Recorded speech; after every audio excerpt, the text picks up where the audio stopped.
राहुल गांधी की भारत जोड़ो यात्रा लगातार विवादों में है। केरल से इस यात्रा के दूसरे दिन यानी 12 सितंबर को कांग्रेस ने अपने ट्विटर अकाउंट से एक खाकी की तस्वीर जारी की, खाकी निक्कर की, और उसके नीचे लिखा कि देश को नफरत से मुक्त कराने में 145 दिन बाकी। इस तस्वीर के बाहर आते ही विवाद शुरू हो गए। आरएसएस ने इस पर कहा कि इनके बाप दादा ने संघ को बहुत तिरस्कार किया मगर कामयाब नहीं हो पाए।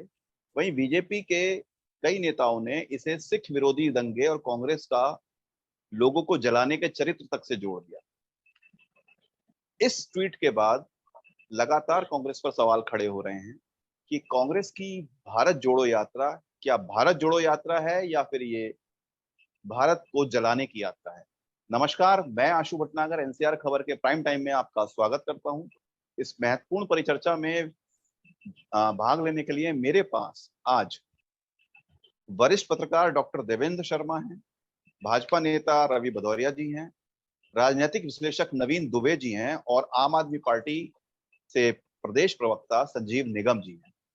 मैं आपको बता दूं कि हमने कांग्रेस के नेताओं को भी इसमें इनवाइट किया था। लास्ट मोमेंट पे उन्होंने विड्रॉ कर लिया है। क्यों नहीं आए हैं ये तो बाद में पता लगेगा।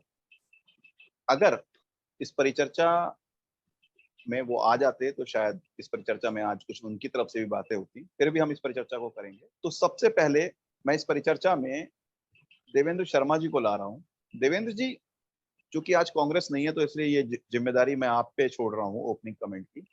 ये जो कांग्रेस ने लगातार पीछे 6-7 दिन से ये यात्रा चल रही है और लगातार विवादों में, और अब इतना बड़ा ब्लंडर कर दिया है, क्या ये स्ट्रेटजी है या ब्लंडर है? देखिए सर, मैं आपको बताना चाहूंगा कि 2024 का चुनाव है और लगभग मेरे हिसाब से 24 के शुरुआत में चुनाव की शायद अधिसूचना जारी हो या सरकार अपना कार्यकाल पूरा करे। तो ऐसी स्थिति में चाहे वो कांग्रेस हो, ये एक तीसरे पक्ष को बनाने के जो प्रयास चल रहे हैं सभी के द्वारा 2024 को टारगेट करके अपनी रणनीति बनानी शुरू कर दी गई। कांग्रेस की तरफ से जो ये भारत जोड़ो यात्रा शुरू की गई है, यह भी उनकी एक रणनीति का एक हिस्सा ही है। लेकिन सवाल यहाँ पर जो विवाद की आप बात कर रहे हैं सर, भाजपा के द्वारा इस पर सवाल उठाए जा रहे हैं। कुछ ऐसे कंट्रोवर्शियल बयान बीच में आए हैं जिनके द्वारा इस पर कई लोग चर्चा कर रहे हैं, सवालिया निशान उठा रहे हैं। नहीं, वो बात हम वो उनकी स्ट्रेटजी है या क्या है वो जाने। लेकिन मैं एक बात कहूंगा कि ठीक है, कांग्रेस के द्वारा ये यात्रा शुरू की गई है, लेकिन एक समस्या मैं इसमें देखता हूं सर, इनकी रणनीति कांग्रेस के द्वारा हमेशा अपने डिफेंस में या एग्रेसिव होकर के जो भी चाल चली जाती है वो एकदम से मुद्दा इनके हाथ से फिसल जाता है।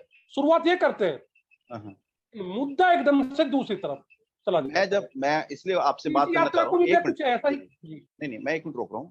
मैं जब इस पूरी यात्रा का रिसर्च कर रहा था तो मुझे याद आया कि 2015 में पाकिस्तान में इमरान खान ने भी इसी पैटर्न पे एक यात्रा निकाली थी नवाज शरीफ के खिलाफ, और उस यात्रा का उद्देश्य भी यही था, जगह जगह जाके नवाज शरीफ सरकार के खिलाफ माहौल बनाना और माहौल इस तरीके से बिगाड़ना कि लोग उनको इमरान खान को वोट दें। तो ये क्या पैटर्न वैसे ही चल रहा है? देखिए सर, यात्राएं जो है वाकई में एक पब्लिक को अपने विचारों से अवगत कराने की है, और इमरान खान नहीं, भारत की राजनीति में तो आजादी से पहले से ही ये दौर रहा है यात्राओं का। नहीं, मैं इसकी सिमिलरिटी इसलिए कर रहा हूँ, इमरान खान ने भी कंटेनर बना के निकाली थी और ये भी कंटेनर बना रहे हैं। अब दिक्कत यह है कि उनको देख के कर रहे हैं या ये भारत की राजनीति से सीख ले रहे हैं। लेकिन मैं फिर यही कहता हूं कि यात्रा निकालने की रणनीति हो सकती है, लेकिन यहाँ पर फिर कांग्रेस के लिए चिंता का सबब यह है कि जिस दाव को या जिस चाल को ये चलते हैं उसकी बागडोर, उनकी डोर कुछ दिन बाद दूसरे पक्ष के हाथ में चली जाती है और फायदा वही उठाते हैं इसका।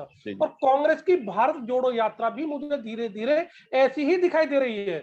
भले ही वो जो आपने बताया कि उनकी ड्रेस कोड को आग लगाते हुए दिखे या एक पादरी के द्वारा दिया गया बयान हो, ये स्थिति धीरे धीरे कांग्रेस यात्रा, भारत जोड़ो यात्रा को उस दिशा में ले जा रही है जहां इसका फायदा धीरे धीरे मुझे कांग्रेस से ज्यादा कांग्रेस विरोधी को मिलता दिख रहा है। खासकर देवेंद्र जी, इतनी सारी चर्चा के बाद ऐसा लग रहा है भारत जोड़ो यात्रा बस कांग्रेस की यात्रा रह गई है, भारत तो जुड़ेगा क्या, कांग्रेस नहीं जुड़ पा रही, मतलब पूरा विपक्ष भी नहीं जुड़ पा रहा उनसे। आशु जी, मैं इस सेगमेंट में थोड़ी अपनी बात को विस्तार से रखूंगा। जी देखिए, दुबे जी ने जो बात कही, उनकी कुछ बातों से मैं बहुत इत्तेफाक रखता हूँ, जी। लेकिन पता नहीं उन बातों पर कांग्रेस क्यों अमल नहीं कर पा रही है। हम्म, देखिए, ऐसा नहीं है कि सत्ता में बैठी भाजपा के खिलाफ मुद्दे नहीं है, हम्म, मुद्दे हैं सर। हम्म, क्योंकि कोई भी सरकार देश की जनता को पूर्णतः संतुष्ट नहीं कर सकती है। बिल्कुल। बहुत मुद्दे हैं, रोजगार है, महंगाई है, जिनको लेकर पूरा विपक्ष, कांग्रेस, समाजवादी पार्टी खूब हल्ला मचाते हैं। हम्म, लेकिन सवाल ये उठता है कि ये लोग पूरे 4 साल दबा करके इन मुद्दों को उठाते हैं, लेकिन जब चुनाव का वर्ष आता है, पता नहीं ये लोग इन मुद्दों को छोड़ करके उन मुद्दों पर जाकर, उस पिच पे जाकर के बैटिंग क्यों करने लगते हैं जिस पिच पर भाजपा की बाउंसर बहुत सटीक पड़ती है। हम्म, एक बात तो ये है, और दूसरी बात सर, भारत के अंदर यात्रा का लंबा इतिहास रहा है, और इस दृष्टि से कांग्रेस की भारत जोड़ो यात्रा को मैं गलत नहीं मानता हूँ। ठीक है, उनकी भी वो पार्टी है, हार जीत सत्ता पाना उनकी भी अपनी प्रायोरिटी हो सकती है। लेकिन सवाल यह है कि अभी तक जो भारत में यात्राएं होती थी, वह यात्राएं होती थी कि यात्रा निकालकर सत्ता के द्वारा की गई गलतियों से जनता को अवगत कराया जाए। वो सीधे सरकार से नहीं टकराती थी, वो जनता के बीच जाती थी और बिल्कुल सरकार को भूल जाती थी और सोच लेती थी कीजिए गलती आप, हम तो असली राजा के पास जा रहे हैं और असली राजा के दरबार में जाकर हम आपकी गलतियों को गिनाएंगे। तो इससे सत्ता पक्ष डरता था, और जब जनता संतुष्ट हो जाती थी कि वाकई में यात्रा के द्वारा जो संदेश, जो मैसेज या जानकारी हमें दी जा रही है, उसके अनुसार सत्ता पक्ष निरंकुश है, इसको तो हटाना चाहिए। और अगर वो कन्विंस नहीं कर पाते थे तो सत्ता पक्ष को फायदा होता था। लेकिन सवाल यह है कि राहुल गांधी जो भारत जोड़ो यात्रा, कांग्रेस जो भारत जोड़ो यात्रा निकाल रही है, उसमें यह लोग कितना धैर्य दिखा पाते हैं। मुझे तो लगता है कि यात्रा शुरू होने के दूसरे दिन से ही इन्होंने जनता को जागरूक करने की बात को दरकिनार करके सीधे सीधे सत्ता से टकराने वाली स्थिति में आ गए। सर, मैं आपको एक बात बता दूं, कुछ ऐसी ही गलती, कुछ ऐसी एग्रेसिवनेस जो अभी दिल्ली को घेर के बैठे किसान थे, किसान आंदोलन में दिखाई गई। आंदोलन में भी यही होता था कि आंदोलन का उद्देश्य होता था कि हम जनता को कन्विंस करें और जनता सवाल हिसाब मांगे सरकार से। लेकिन वहां पर आंदोलन करके सीधे सरकार से टकराने की स्थिति आई, जनता ने सब देखा, रिजल्ट क्या रहा, बीजेपी हारी। क्या तो मैं 1 मिनट रोक रहा हूँ। दोनों जगह, जी जी, मैं 1 मिनट रोक, दोनों जगह जो उनके सलाहकार थे वो योगेंद्र यादव थे। किसान आंदोलन की भी बदकिस्मती थी।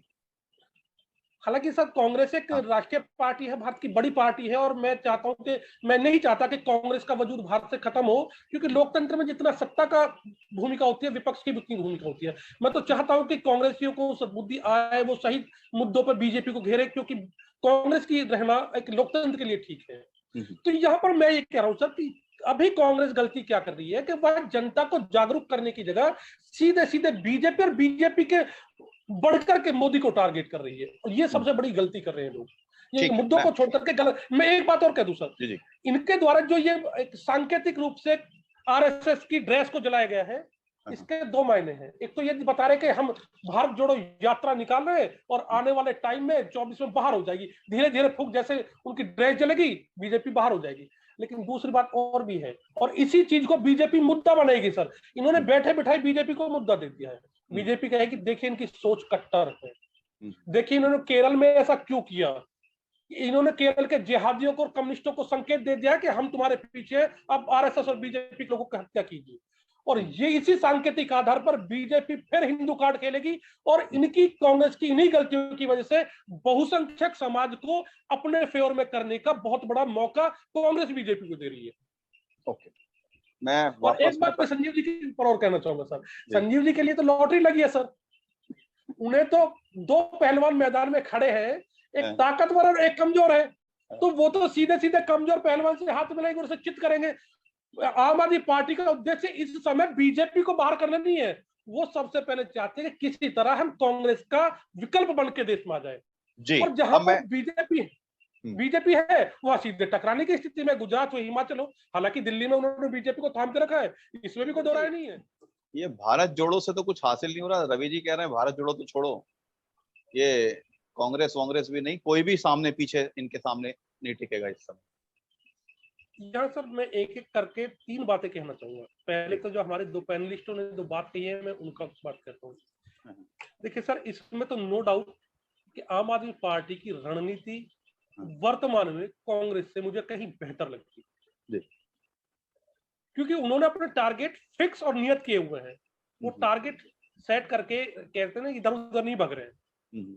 उन्होंने टारगेट कांग्रेस को कर लिया है सर।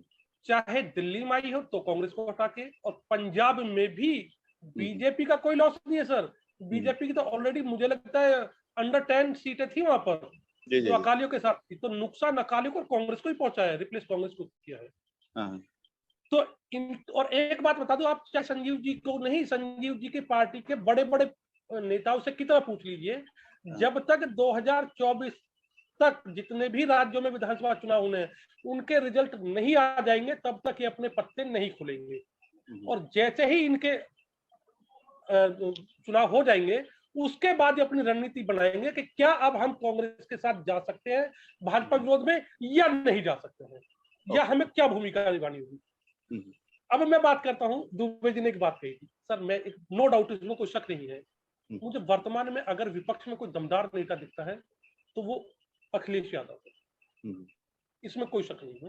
वो मुद्दों की भी बात करते हैं, लेकिन दिक्कत क्या है सर, ये भी सेलेक्टिव बातें करते हैं, और ये शायद या तो समझते हैं या इनकी मजबूरी है कि समझकर भी उसे इग्नोर करते हैं। तो नीतीश कुमार कहाँ जाएंगे?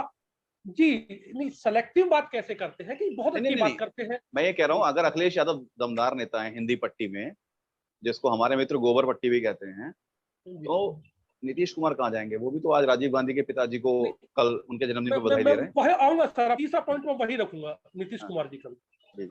लेकिन दिक्कत क्या है कि लोकतंत्र के अंदर सरकारें बहुमत बनाता है सर, और बड़ी विडंबना अखिलेश जी के साथ यह है कि आज वो बहुमत को, बहुसंख्यक समाज को कन्विंस नहीं कर पा रहे हैं। उनकी बातें अच्छी लगती है, रोजगार की सब चीज की बात लगती है, लेकिन जब राजस्थान में सर कलम होने वाली बात होती है तब इनका सुर थोड़ा धीमा हो जाता है सर, और वो बहुसंख्यक समाज के मन में आशंका पैदा करता है। स्थिति ये आ चुकी है सर कि बीजेपी ने बड़े साफ तरीके से समाजवादी पार्टी के उस आधार पर भी सैन्य लगाने की तैयारी कर दिया या लगा दी है जो समाजवादी पार्टी का बेस होता था, यानी यादव समाज। आज धीरे धीरे अखिलेश यादव की पकड़ यादव महासभा से ढीली पड़ती जा रही है। जो पकड़ मुलायम सिंह यादव की होती थी, आज वह पकड़ अखिलेश यादव की यादव महासभा के ऊपर नहीं है, जो एक मुस्त और मजबूत बेस होता था समाजवादी पार्टी का। अब आते हैं सर यात्रा पर, जो हमारा मूल टॉपिक है, जो विषय है कांग्रेस यात्रा। देखिए सर, कांग्रेस की यात्रा जो भारत जोड़ो यात्रा शुरू हुई है, उसको देख करके मुझे एक लगता है कि कांग्रेस की रणनीति कुछ इस तरह की कि कांग्रेस को भी पता है कि हम कितना ही बड़ा यात्रा निकाल ले, रैला निकाल ले, लेकिन हम पूरी तरह से बीजेपी को वॉश आउट नहीं कर पाएंगे। तो ऐसी स्थिति में कांग्रेस बीजेपी को न हराकर विपक्ष को हराना चाहती है। कैसे? उसके पीछे कि वो चाहती है कि वो सबसे बड़ी पार्टी नहीं बनेगी, जानती है, लेकिन वो चाहती है कि विपक्ष की सबसे बड़ी पार्टी बन जाए और वह लगभग 2009 और 12 वाली स्थिति में आ जाए। यदि कोई ऐसी स्थिति में संभावना बने कि एंटी बीजेपी सरकार अस्तित्व में आने की संभावनाएं बने, तो मास्टर कार्ड कांग्रेस के हाथ में रहे। आप ये कहना चाहते हैं कि कांग्रेस जो है भारत जोड़ो यात्रा से साउथ में अपना प्रदर्शन बिल्कुल, मैं इस बात को एक मिनट रोकूंगा। इसीलिए ये चाहते हैं, एक हिंदी में कहावत है कि सारा जाता देख थोड़ा ले बच्चा है, यानी कि ये उन राज्यों में जहां इनको लगता है कि जहां हम अच्छी फाइट कर सकते हैं, इसलिए उन राज्यों को अपनी प्राथमिकता पे रख रहे हैं। अब इनको लगता है कि नॉर्थ में हमारा प्रदर्शन बहुत अच्छा नहीं होगा, बिहार, उत्तर प्रदेश, हिमाचल, गुजरात, यहाँ इनका प्रदर्शन बहुत अच्छा नहीं होगा, लेकिन इनको लगता है कि हम बीजेपी को नॉर्थ में रोक सकते हैं। इसके पीछे एक बड़ा रीजन ये है कि अभी साउथ में भाजपा का ट्रम्प कार्ड कर्नाटक को छोड़ दे तो उस तरह से भी नहीं चल पा रहा है जैसा हमारे उत्तर भारत में चला। जी, मैं इसी पॉइंट पे आपको एक वो कर रहा हूँ, सवाल है मेरा। आपने एक कहावत बताई, एक कहावत मुझे भी पता है, वो आधी तजे सारी को धावे और आधी मिले ना सारी भावे, ठीक है ना? तो कांग्रेस ये 50-55 सीटों को बढ़ाने के लिए 150 तक, ये मान लेते हैं आपके तरफ से, साउथ में जा रही है, लेकिन जो ये गलतियां कर रही है, कभी कंटेनर को लेके विवाद हो रहा है, कभी रूट को लेके विवाद हो रहा है, कभी अब ये जो आरएसएस जलाओ, मतलब निक्कर जलाओ के नाम पे जिन्होंने कर दिया है, तो ये कहीं ऐसा तो नहीं कि वहां 50 बढ़ाते बढ़ाते यहाँ का बिल्कुल ही जीरो कर दें? देखिए सर, यहाँ आपकी बात सही भी हो सकती है, हाँ। क्योंकि मैं कांग्रेस की रणनीति से सहमत हूँ। हम्म। क्योंकि जनता को कन्विंस करने के लिए नेताओं को जनता के बीच और उनके द्वारा जाना होता है, और यात्रा निकालना उसका एक माध्यम है। लेकिन मैं पहले कह चुका हूं कि कांग्रेस दिक्कत ये करती है कि रणनीति को इंप्लीमेंट, लागू जिस तरह से करती है वो बिल्कुल सुंदर नहीं है, और वही इनके हाथ से बात निकल जाती है। ये उसको सही तरीके से जमीनी पर लागू नहीं कर पाते हैं। अच्छा, या एक यूं और कहे कि इनके पास धैर्य नहीं है। क्या हाँ। जरूरत है सीधे सीधे बीजेपी, आरएसएस और मोदी से टकराने की? मुद्दों की बात कीजिए, जनता को कन्विंस कीजिए, जनता तय करेगी कि आपकी बात में दम है या नहीं है।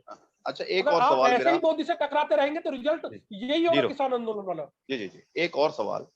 क्या कांग्रेस में अब भी दो तरफ के विचार चल रहे हैं? क्योंकि जब आपने ये कहा कि 18 अक्टूबर तक आपका अध्यक्ष तय होगा, तो उससे पहले ये, एक महीने पहले ये यात्रा निकालने की जरूरत क्या थी? क्योंकि जैसे ही ये यात्रा निकल के कहीं पहुंचेगी, इधर आपके अध्यक्ष की घोषणा शुरू हो जाएगी, चुनाव शुरू हो जाएगा, तो क्या ये दोबारा से डाइवर्ट नहीं हो जाएगा? देखिए सर, कांग्रेस वर्तमान में अपने सबसे बुरे दौर से गुजर रही है आजादी के बाद से। नहीं, ये हालांकि कहानी तो हम आजादी 10 साल से सुन रहे हैं कि कांग्रेस बुरे दौर से गुजर रही है। नहीं, लेकिन कहते हैं ना उसका फेज ऊपर ही जाता है, तो हर किसी की बात ठीक है, हमेशा नीचे ही जा रही है। जी जी।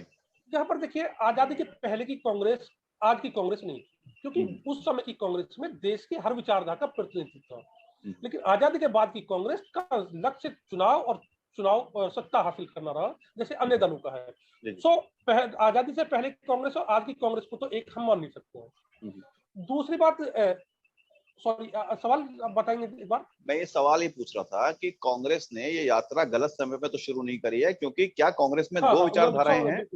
देखिए सर, बिल्कुल सही आप कह रहे हैं। देखिए, इसमें तो दो राय नहीं है कि कांग्रेस के अंदर दो धड़े बने हुए हैं। G23 जिसको हम देखते हैं, लीग अलग ग्रुप है जो अनुभवी है और बहुत समय से पार्टी की पॉलिसी मेकिंग का हिस्सा रहा है। एक तो वह ग्रुप है जिसे छोड़कर कपिल सिब्बल, गुलाम नबी आजाद और समय समय पर लोग जा रहे हैं, और एक और ग्रुप आ रहा है जिसको नई जनरेशन कह रहे हैं। इनके बीच वैचारिक तारतम्य बिल्कुल नहीं है। हर विषय को लेकर दोनों गुट अलग अलग रहे हैं।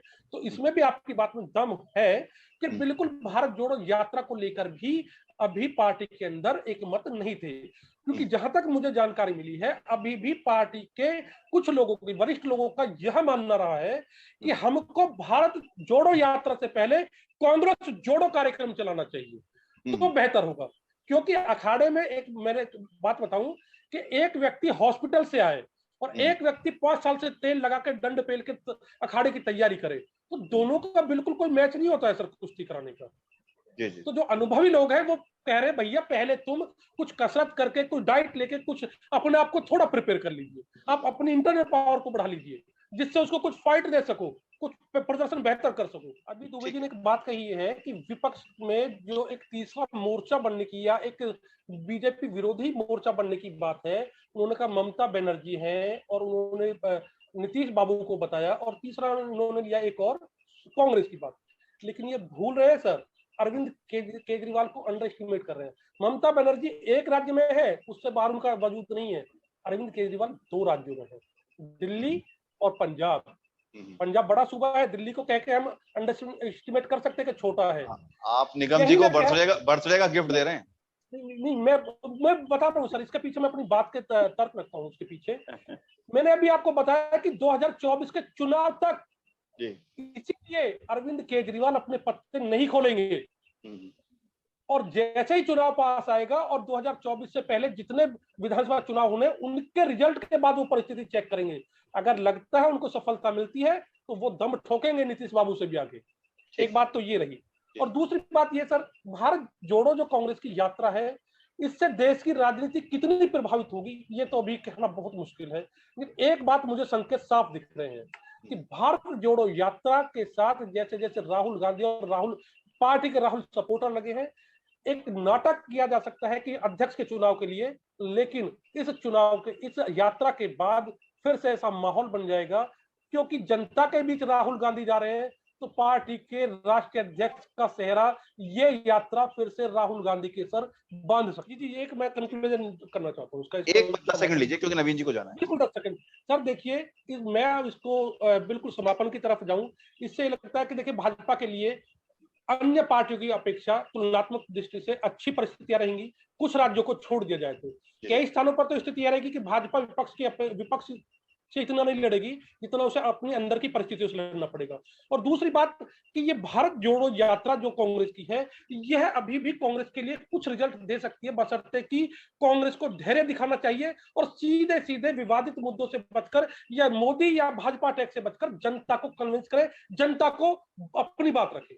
ठीक है, मैं जो बात कह रहा था कि कांग्रेस की ये जो आरएसएस का निक्कर जलाने की बात थी, ये देश जलाने की जगह कांग्रेस के अपने हाथ जला देगी। और जो देवेंद्र जी कह रहे हैं वो उसी को आगे एक्सटेंशन है कि अगर भारत जोड़ो यात्रा कांग्रेस को सफल करनी है तो कांग्रेस को फोकस जनता पर करना पड़ेगा, ना कि वापस भाजपा और मोदी या आरएसएस पर। क्योंकि अगर वो कुछ करना चाहती है, अपने आप को बढ़ाना चाहती है, तो लोगों का विश्वास जीते, इसके बजाय कि वो पार्टियों पर सीधा हमला करे। आज के इस परिचर्चा को यहीं विराम देते हैं। पंचायत 24 के संपादक हैं देवेंद्र जी, इनको भी जो है आप पढ़ते रहिएगा। नमस्कार।